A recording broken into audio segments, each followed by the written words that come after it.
compromise is actually a dirty word. It's something that we should take out of our vocabulary and out of our marriage. The definition of compromise is accepting a standard lower than is desirable. Now who wants that? Who wants that for their marriage? Who wants that for their life? Thriving in Tandem. It's a podcast for you, the married entrepreneur that wants to win in business and marriage at the same time. Welcome to Thriving in Tandem. All right, honey. Today, we're going to tackle a very important word that's supposed to be the key to every marriage, the word compromise. Now, there's probably some nods, right? And we hear this all the time, right? The key to successful marriage, one of the keys, is to compromise, meaning that, there's always going to be disagreements, and compromise is the way to, resolve those issues and to move forward. Yeah, can you compromise for me? but as we found out, and not just from us, but other, I think, successful marriages, compromise is actually a dirty word.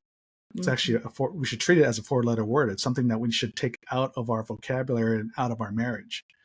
And so, that might seem kind of, I don't know, say shocking, but there's probably going to be some, questions, as you're listening. So the first place to start is by defining the word compromise. So I looked up the definition of compromise, and it's probably not going to be any surprise once you hear it, when you start to think about it, and it will be surprising when you think about how you're applying it to your marriage. So the definition of compromise is accepting a standard lower than is desirable. Now who wants that? Who wants that for their marriage? Who wants that for their life? For their family? Yeah. I mean, think about it. When we use compromise in everyday, in the world, in everyday life, whether it's, if you're trying to do a sales deal, we try to compromise. We give up a little bit, maybe on price and then maybe good quality and, this, that, and the other thing. We're compromising. We're taking pieces apart on a potential agreement or a pitch or proposal to come up with something that both parties are agreeable to, but it's not necessarily the best, right? And when you hear about national security or security, you've compromised security, like doing these actions or not doing these actions compromises security, which is basically lowering the standard. Yeah, you hear that a lot with the government, how they get compromised. Yeah, and we're always compromising, but what happens is you're taking a lot of times the best parts or very important pieces of both sides of a, discussion or disagreement and or idea, taking apart, good parts of two different ideas and coming up with some kind of solution.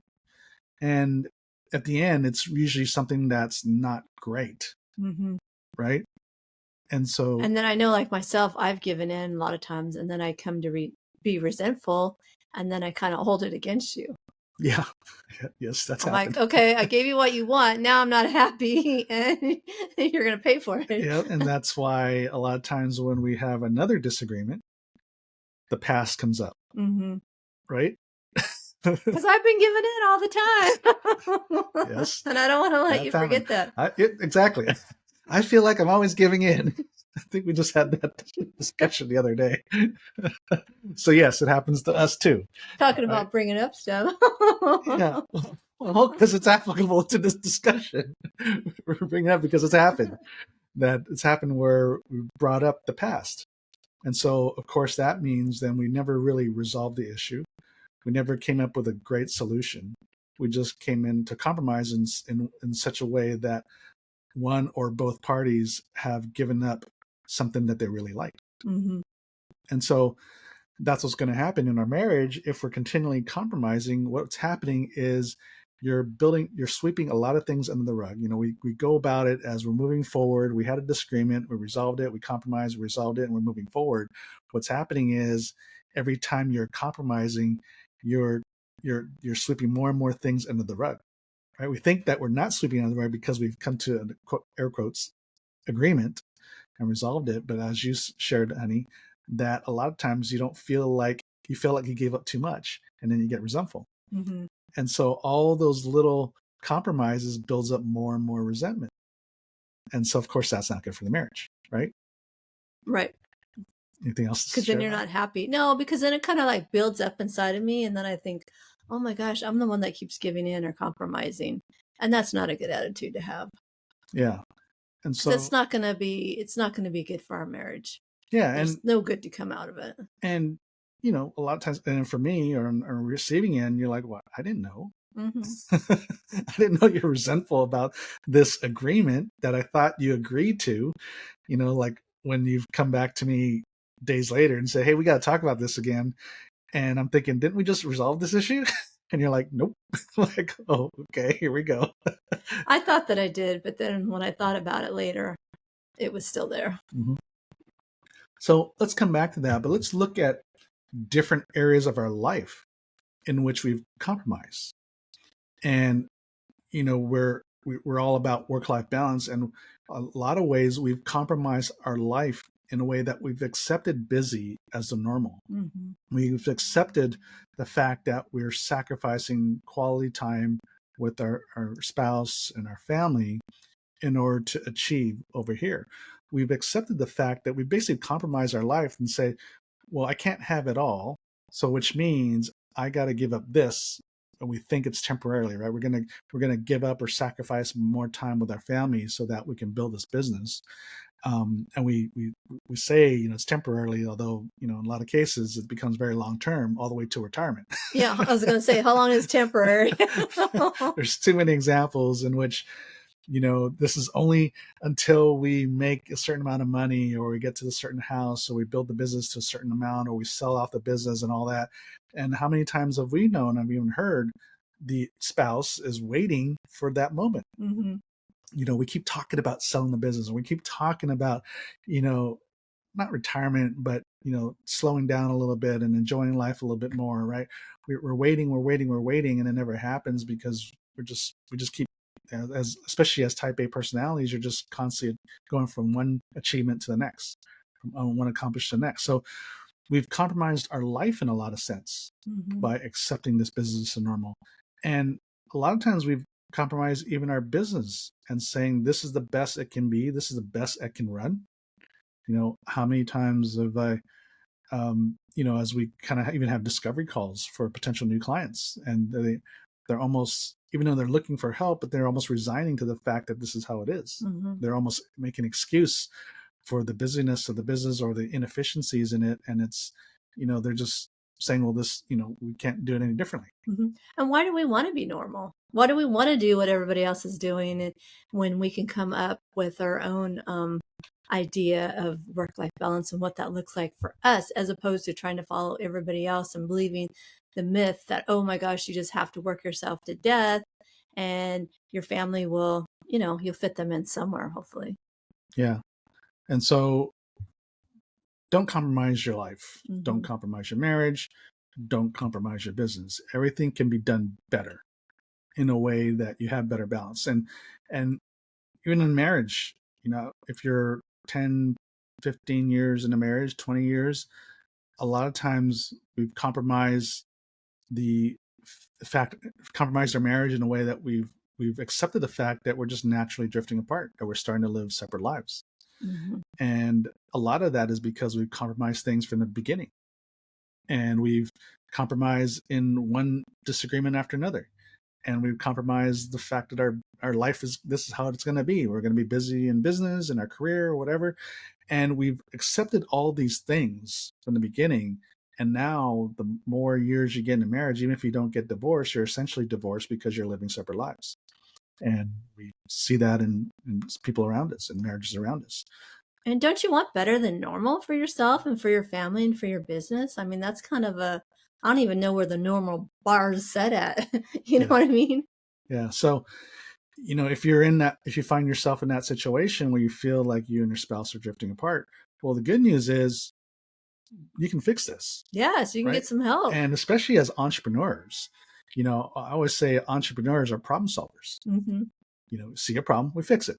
In fact, that's the basis of the product and service that you sell, is that you're solving somebody else's problem. You've seen a problem. A lot of times, we start a business because we identified a problem, and we create a solution, whether it's a product or service or both. And so look at your life as a business issue that needs to be fixed. Right? So you got, wait a second, I'm not able to spend quality time at home.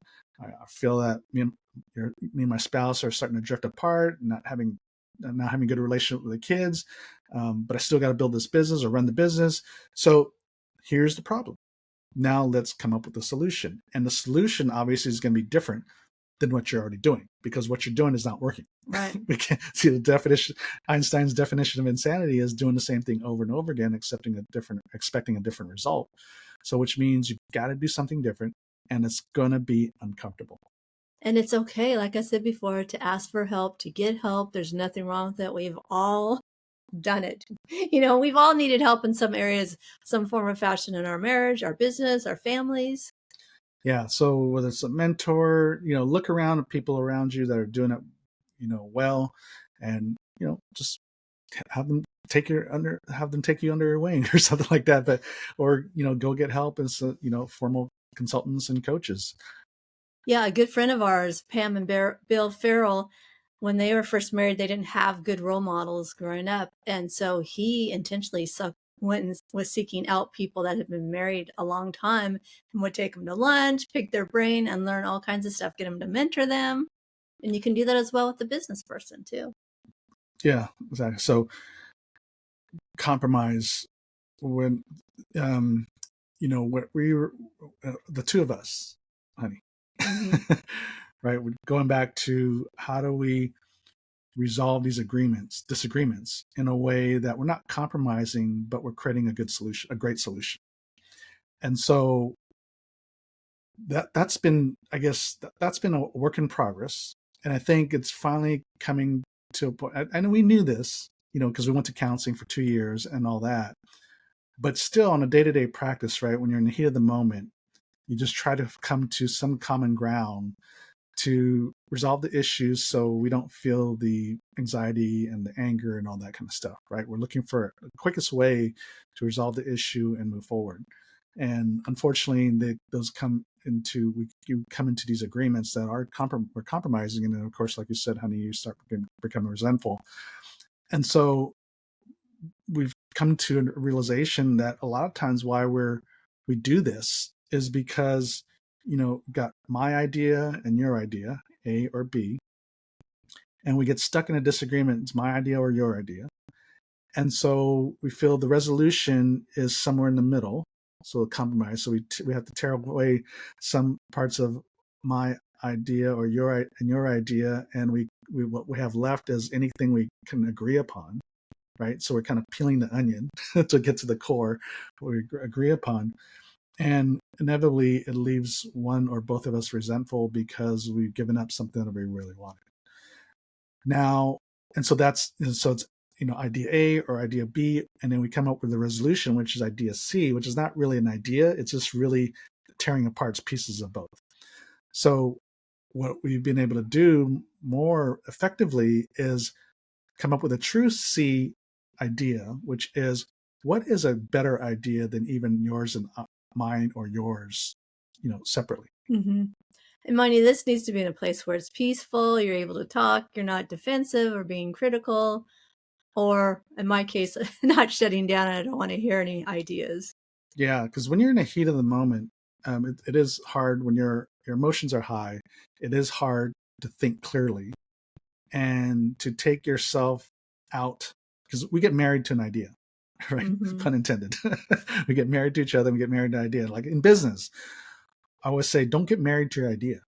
Because what happens is once you get married to an idea, it basically blocks out any potential for a better idea because you just think your idea is the best way, mm-hmm. right? And let's be real. There's no perfect answer. There's no perfect solution. There's no perfect idea. There might be a great idea for your situation, but once you get married to your idea and we dig our heels in, then we basically block ourselves from coming up or being open to even better idea. So you have to get into position of, the two of you have to get in position of being peaceful so you can talk through this thing and really having a discussion. And it might mean having a timeout for a little bit and say, okay, we'll come back to this discussion in a half hour, an hour, or whatever, or even maybe the next day. But definitely, like we've said in the past, basically, if you're gonna kind of call a timeout on a discussion, make sure you agree upon the date and time in which you're going to pick it up and stick to it, because otherwise, this thing's going to get swept under the rug. One of you or both of you might think, I hope this just goes away on its own, right? We don't have to talk about it. But and the other one might be left hanging. Yeah. And then when you come back and you start, talking about, okay, again, we both have our separate ideas. And we've talked about this in the past as, okay, start with the points of agreement. Now, not so much that's where it ends, right? Because again, when we compromise, we're tearing apart some ideas of both of us that we don't agree upon, and we come up with a resolution that's the thing that we do agree upon, right? But which may not be the best solution, right? Which is the compromise. But what we're talking about is find out where we're agreeing on, and now let's work from there, right? Build from that. And so, whether it's a vacation, I want to, you want to go to the beach, I want to go to the lake. And so we're disagreeing upon that.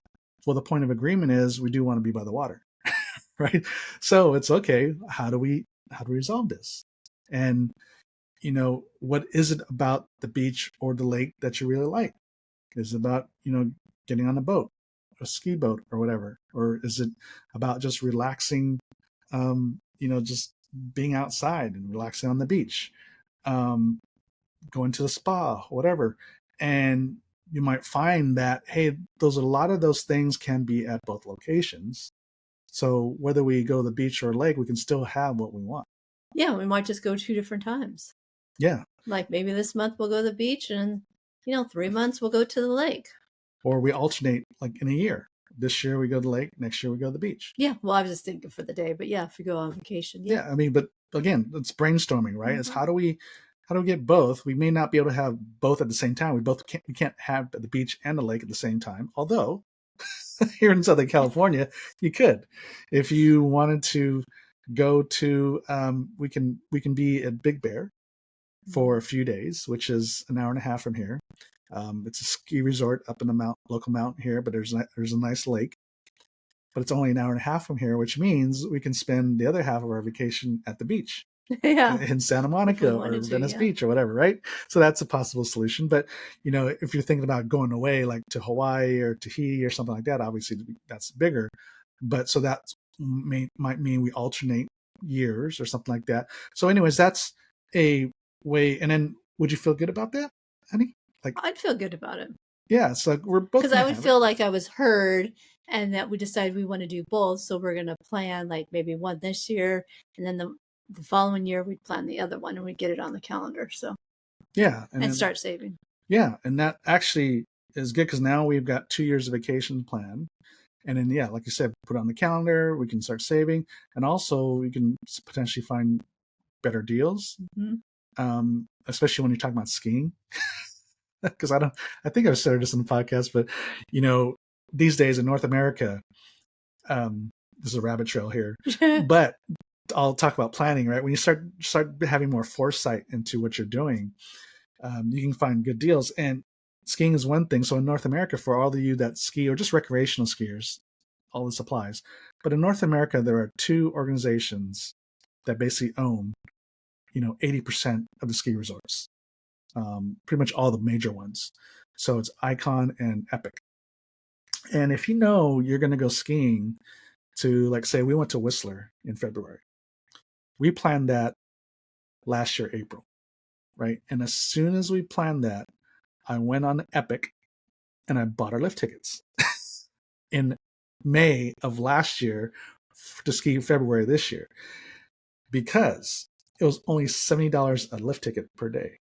Which here in California, well, even in Utah, that's really inexpensive compared to the price when you buy it the day of. Yes, because if we waited to go to buy lift tickets when we're there, it would have been $250.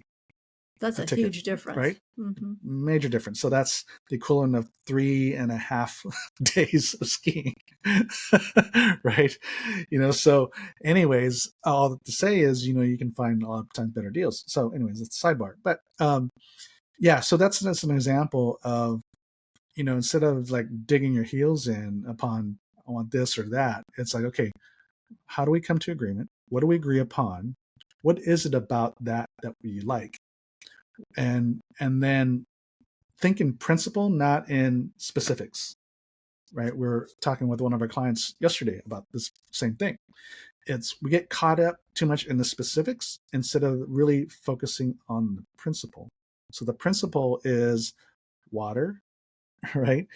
Laying out, relaxing, spa, whatever. And you can package that and put it almost anywhere, Mm-hmm. right? It could be in the mountain, Yeah. right? Have all those things. Because even may not have a beach, but unless there's a lake in the mountain, like a Big Bear, there is a beach area. So technically there is a beach. But anyways, all to say is once you start focusing on the principle, like what are you coming to agreement, focus on the principle of what it is you want. And then you package it. Does that make sense? So anything to share, honey? No, it's good. So compromise is, again, is a dirty word. We don't want to compromise. We don't just want to give up and accept less than good. Well, even when I hear the word compromise, I don't really get a good feeling in my stomach. I'm like, I'm going to have to give up something. Well, yeah, because that is the basic part of the definition of compromise. You're accepting less than good. So how can that feel good?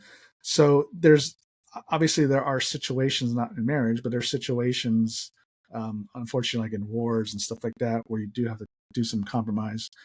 But, in general, when we talk about our marriage, you're talking about your business, we're talking about your life, you definitely don't want to compromise because you deserve the best life. You definitely don't want to compromise on your values and your character as well. Mm-hmm. Things that are really important to you. And at the end of the day, when you're compromising on these things in your life, your marriage, your business, and all that, it does affect your marriage, your relationship. And so you don't want to compromise your relationship, right? So as you're making decisions as husband and wife, definitely have a unified decision, make it, let's say, what's the best decision for us? We talked about this in previous podcasts. What's a good decision for us? Not about that it's my idea, your idea. What's the good decision for us? Well, and also don't put yourself in compromising situations. Such as?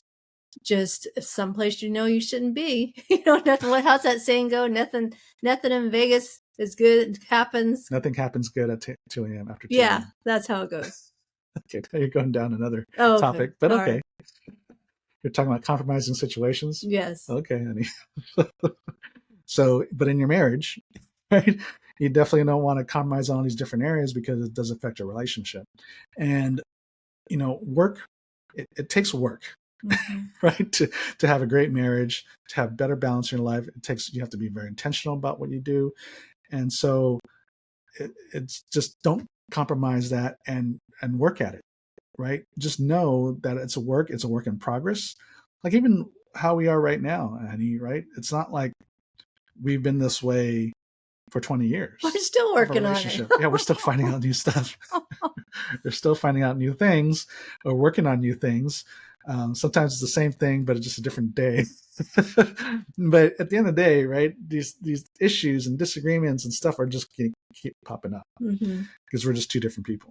But when you learn how to come to agreement, create great solutions, not just compromise, but come up with great solutions, then it's only going to help your marriage or business, right? So, okay, anything else, Annie? No, that's good. All right. So I hope this was helpful for you, and please share this with another married entrepreneur that needs to hear this. And we would love a review, especially if you're listening on Apple, because you can definitely leave a review on that, but we'd love a 5-star review from you. So until next week, y'all, God bless. Thank you for listening to the Thriving in Tandem podcast. Please visit our website, marriedentrepreneur.co, for a variety of free resources to help your marriage and business succeed. And feel free to leave us a review and share this episode with another married entrepreneur. That would mean so much to us. See you next week.